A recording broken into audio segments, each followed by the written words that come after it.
ევროკავშირი ერთ-ერთი ყველაზე ძლიერი და სტაბილური საერთაშორისო ორგანიზაციაა, რომელშიც გაწევრიანება, გაერთიანებას და მისი რიგებიდან გასვლაც ნებაყოფლობითია.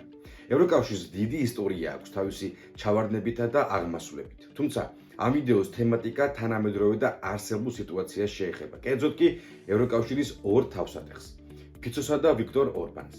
მოკლედ, დღევანდელი ვიდეო შეეხება ორ ლიდერს, რომლებიც ორმაგი თამაშს ცდილობენ და ამის გამო მდიან დიდ და სახიფათო რისკზე. ვნახოთ და გავიგოთ ეს ყველაფერი ღირს რისკად თუ არა ქვეყნის ეროვნულ ინტერესებს იცავენ თუ საკუთარ ძალაუფლებას ევაუჭებიან.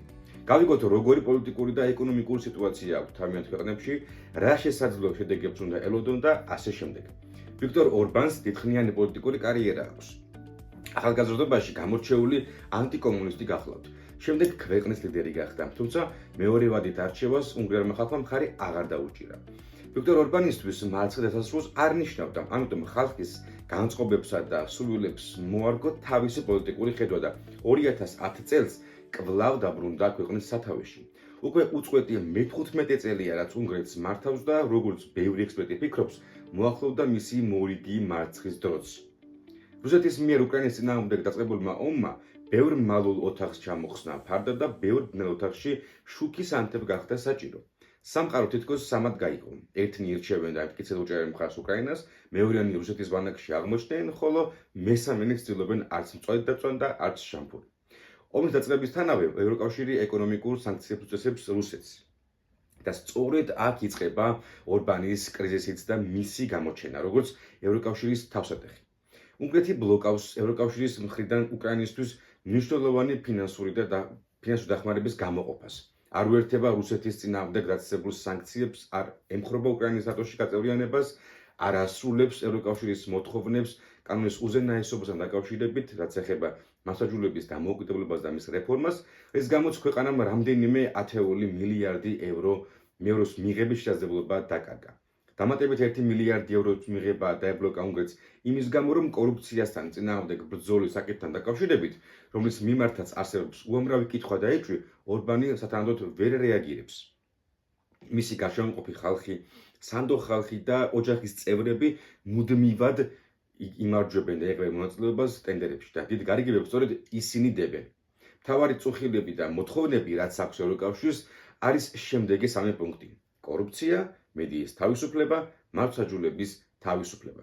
ორბანი აღნიშნულ საკითხზე არ საუბრობს და ცდილობს ევროკავშირის კრიტიკით დაიცვას საკუთარი თავი. ის ცდილობს საკუთარი ხარვეზები პოპულიზმით დაფაროს. მაგალითად, LGBT თემას აყენებს წინ, კაცი-კაციასა და ქალი-ქალიას რიტორიკას აგრძელებს და ღიად აკრიტიკებს ზელენსკის იმის გამო, რომ საერთოდ ეს ომი დაუშვა და ომის დასრულებად ბევრი რამ უნდა დათმოს, ასე ფიქრობს ორბანი. მუდამ იმეორებს, რომ კიევს უნდა შეუწყდეს ფინანსური და სამხედრო დახმარება და არც მთლად კარგი ურთიერთობებით არ გამოირჩევა სხვა მეზობელ ქვეყნებთან. იქიდან გამომდინარე, რომ ევროკავშირის მიმართ მისი კრიტიკა მუდმივად მზარდია, უპრეცედენტოდ შეუწყვიტეს გამოყოფილი თანხის გადაცემა. გაჩნდა ასევე მოსაზრება, რომ უნგრეთმა უნდა დატოვოს ევროკავშირის წევრობის რიგები, რაც ალბათ უახლოეს მომავალში არ მოხდება, თუმცა ამ საკითხმა რომ უკვე გაიჟღერა, ეს უკვე სერიოზულ კრიზისსა და პრობლემაზე მიანიშნებს. მაგრამ სანამ ეს მოსაზრება მომწიფდება, მანამდე რეალური შანსი არსებობს იმის, რომ ხმის მიცემის უფლება ჩამოერთვას უნგრეთს. ან უბრალოდ თავისი ნებით ან სხვების დახმარებით კენჭისყრის პოტენციალს არ დაესწროს, რაც ერთხელ უკვე მოხდა. როდესაც ევროკავშირმა 50 მილიარდიანი დახმარების პაკეტი გამოუყო კიევს შემდეგი 4 წლის გადანაწილებით სხვადასხვა სექტორის დასაფინანსებლად, უნგრეთი კენჭისყრას არ დაასწრეს. უნგრეთი ევროკავშირის დაპირისპირებაში უნგრეთის პოზიცია ყოველდღიურად სუსტდება. ინფლაცია ქვეყანაში იზრდება, ქვეყნის შემოსავლები კი მცირდება. იქიდან გამომდინარე, რომ ორბანის მთავრობამ თითქმის 30 მილიარდიან ევროს ვერ იღებს დახმარების საკითხ ევროკავშირისგან, ეძებს გზებს ამ დანაკლისის დასაფარად. პირველი რაც შეეძლო ექნა იყო გადასახადების გაზრდა ან სახელმწიფო დაწესებულებებში მომუშავე ხალხის გათავისუფლება ან მათი ხელფასების მნიშვნელოვნად შემცირება, თუმცა ამ მოკლე ვადაზე გათვლილი ნაბიჯებიდან ვერც ერთს ვერ აირჩევს, რადგან არჩევნები ახლოვდება და უახლოესი მონაცემებით ოპოზიცია უკვე უსწრებს რეიტინგში ორბანის პარტიას და ეს სხვაობა არც თუ ისე უმნიშვნელოა. ყველა ამ პრობლემასთან ერთად ორბანის პოლიტიკამ კიდევ ერთი შედეგი მოუტანა ქვეყანას.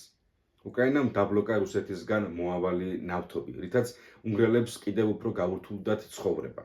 აღნიშნული კრიზისის გამო უნგრეთში გაიზარდა კმაყოფილება, კრიტიკა, ინფლაცია, თუმცა ორბანი თავის პოზიციას მაინც არ ცვლის. აფრიკაში გახსენებთ, რომ უნგრეთის ეკონომიკის თითქმის 18-20% შედგება გერმანული გიგანტის სამანქანო ინდუსტრიისგან, რომელსაც ჩინური ბაზრის პოპულარობის გაზრდასთან ერთად მნიშვნელოვანი ჩავარდნები აქვს. სწორედ ამიტომ უნგრეთი ცდილობს არ ჩამორჩეს დროს და დაწყებული აქვს მანქანების ბატარეების წარმოება და უკვე მსოფლიო ბაზარზე მეოთხე ადგილს იკავებს. როგორ ფიქრობთ, ორბანი იცავს ქვეყნის ეროვნულ ინტერესებს თუ საკუთარი ძალაუფლებისა და აკეთებდღეობისთვის იბრძვის და აკეთებს ამ ყველაფერს? უნგრეთი და სლოვაკეთი ევროკავშირის ქვეყნებს შორის ყველაზე მეტად გამოირჩევიან ევროსკეპტიციზმით.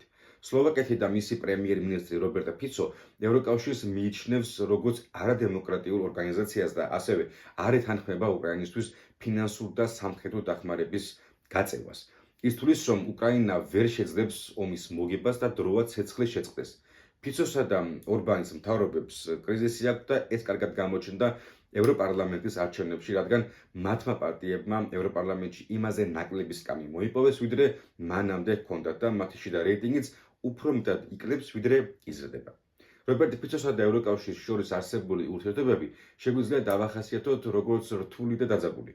საკუთარი ძალაუფლების გამტკიცების მიზნით ფიცომ რამდენიმე საკამათო და ევროკავშირის მიდგომისთვის საკმაოდ არასათანადო კანონები დააინიცია, რომელთა შინაარსით ტრადიციულად შეეხება მასაჯულების დამოუკიდებლობის ხარისხის ირიბ შეზღუდვას, სამოქალაქო ორგანიზაციების მეტ კონტროლს და შეზღუდვებს მედია საშუალებებისთვის. ფიცოს ქმედებების საპასუხოდ ევროკავშირი განიხილავს სლოვაკეთის დაფინანსების გატინვას იმ მექანიზმით, რაც უკვე უნგრეთთან ევროკავშირმა გამოიყენა. ამ ნაბიჯის გადადგმა კიდევ უფრო რეალური, იმიტომ ხდება, რომ სლოვაკეთი უნგრეთის მსგავსად ჩართულია კორუფციაში და დიდად არ იწუხებენ თავს კორუფციასთან წინააღმდეგ ბრძოლის გამო. ფიცოს მძიმე წარსული აქვს და მოდით მოკლედ გავიგოთ მისი რამდენიმე წლიანი მოღვაწეობის შესახებ. ფიცომ საკუთარი პოლიტიკური პარტია 99 წელს დააარსა. მან 2006 წელს შეძლო არჩევნების გზით ხელისუფლებაში მოსვლა, თუმცა 2010 წელს კვლავ ოპოზიციაში მოუწია გადაბარგება. 2010 წლის საპარლამენტო არჩევნების წინ ფიცოს პარტია ძლიერ გამოიყურებოდა და ჰქონდა შანსი კვლავ დარჩენილიყო მმართველობის პოზიციაზე, რომ არა არჩევნებამდე რამდენიმე დღით ადრე გავრცელებული აუდიო ჩანაწერები, სადაც საუბარი იყო ფიცოს მიერ არადეკლარირებულ ფულის აღებასა და 2002 წლის არჩევნებში მის გამოყენებაზე. საუბარია რამდენიმე მილიონ ევროზე. ფიცომ 2010 წლის არჩევნები წააგო, თუმცა უსაქმოდ ყოფნა დიდხანს არ მოუწია, რადგან იმდროინდელ პრემიერ-მინისტრს ივეტა რადიჩოვას პარლამენტმა უნდობლობა გამოუცხადა, რითაც საჭირო გახდა რიგარეშე საპარლამენტო არჩევნების ჩანიშვნა. 2012 წელს სლოვაკეთის დამოუკიდებლობის ისტორიაში პირველად მოხდა, რომ ერთ კონკრეტულ პარტიას მიიღო ხმების უმრავლესობა ისე, რომ მთავრობის ფორმირება დამოუკიდებლად შეძლებოდა. ფიცომ ეს ტრიუმფალური გამარჯვება არ იკმარა და 2014 წელს, ანუ 2 წლის მერე უკვე გაიმარჯვა საპარლამენტო არჩევნებში, საკუთარი თავი წარადგინა სლოვაკეთის პრეზიდენტობის კანდიდატად, თუმცა დამოუკიდებელ კანდიდატთა ჭიდილში დამარცხდა. საპრეზიდენტო არჩევნებში დამარცხების შემდეგ 16 წელს ფიცოს პარტიამ კვლავ შეძლო ხალხის დობის მოპოვება, თუმცა ერთპიროვნული მართვის გაგრძელება ვეღარ მოხერხდა. ფიცოს მოუწია 4 პარტიული კოალიციის შექმნა. ფიცოს გარშემო არსებული სკანდალები კვლავ გრძელდებოდა და 2018 წლის 14 მარტს ფიცომ განაცხადა, რომ მზად იყო თანამდებობა დაეტოვებინა ახალი არჩევნების ჩანიშვნის არიდების მიზნით და ასევე იმისთვის, რომ არსებული პოლიტიკური კრიზისი დასრულებულიყო. რაც თავის მხრივ გამოიწვია ახალგაზრდა გამომძიებელი ჟურნალისტის იან კუჩიაკისა და მისი კოლეგის სასტიკმა მკვლელობამ საკუთარ სახლში. იანი და მისი კოლეგა ხელისუფლებაში არსებულ კორუფციასა და სლოვაკი პოლიტიკოსების იტალიის კრიმინალურ დაჯგუფებებთან კავშირებს იძიებდა. არსებობს ეჭვი, რომ ფიცოს თანაშემწე მარია ტროშკოვას ჰქონოდა მჭიდრო კავშირები იტალიის მაფიასთან, რაც პირდაპირ უკავშირდებოდა ფიცოს. ქვეყანაში დაიწყო მასობრივი გამოსვლები და შესაძლოა მინისტრი და ქვეყნის პრემიერ-მინისტრი გადადგნენ. თუმცა ფიცომ თავისი შერჩეული კადრი დატოვა თანამდებობაზე, პიტერ პელეგრინი, რომელიც ახლა სლოვაკეთის ახლად არჩეული პრეზიდენტია. ფიცო ქვეყნის მართვის სადავებს 2023 წელს დაუბრუნდა. ის მკაცრად ეწინააღმდეგებოდა უკრაინის დახმარებას, ორბანის მსგავსად LGBT პროპაგანდას ებრძოდა, ღიად მკვეთრი ანტივაქსერი იყო და ამაყობდა მისი პუტინთან კავშირებით. 2023 წლის მეორე ნახევრიდან დღემდე ფიცოს მმართველობა მკვეთრი ანტიევროპული მიდგომით გამოირჩევა. მმართველმა კოალიციამ მიიღო კანონი, რომლითაც დაიხურა სპეციალური ორგანო პროკურატურაში, რომელიც მხოლოდ კორუფციასთან ბრძოლისკენ იყო მიმართული. სპეციალურმა სამსახურმა არაერთი კორუფციული საქმის სქემა გამოავლინა და მონაწილე პირთა შორის მრავლად აღმოჩნდნენ ფიცოს პარტიის დეპუტატები, პარტიის წევრები, ბიზნეს პარტნიორები. ამავე კანონით შემცირდა საჯელი კორუფციული დანაშაულისთვის. ეს კანონი დაჩქარებული წესით მიიღეს, შეზღუდეს დებატების დრო, ექსპერტებმა ვერ განიხილეს ამ პროექტს სათანადოდ და ასე შემდეგ. ამ კანონის მიღებას ეწინააღმდეგებოდა პრეზიდენტი და ოპოზიცია. ხალხი ქუჩაში გამოვიდა. ფიცოს შემდეგი ნაბიჯი ეხებოდა მედიას, რომლის კონტროლიც საჭიროდ მიიჩნია. საზოგადოებრივი რადიო და მაუწყებელი გააუქმა და მისი მმართველობა გადასცა მთავრობის მიერ შექმნილ საბჭოს.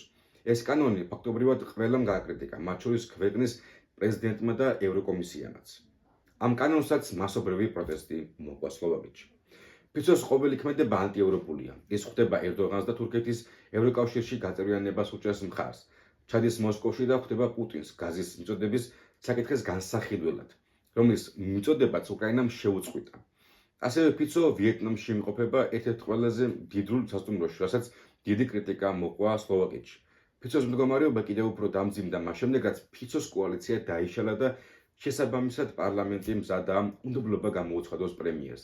ფიცო ყველა შესაძლო ხერხით ცდილობს უნდობლობის გამოცხადების გაწელვას და არიდებას, თუმცა როდემდე ან რა ხერხით მოხერხებს ამას უცნობია. ფაქტია, ევროკავშირის ეს ორი ქვეყანა აშკარად სხვა რეალობაშია. ცდება ევროკავშირის მიდგომებს და ფაქტობრივად არ ემორჩილება გაერთიანების წესებსა და კანონებს.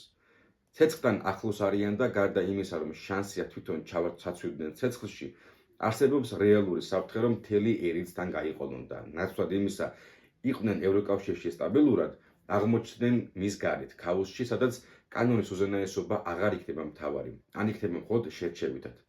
როგორ ფიქრობთ, ფიცო და ურბანის სწორი პოლიტიკური გზით მოძრაობენ თუ პირიქით, ღუპავენ ქვეყანას და საკუთარ თავსაც?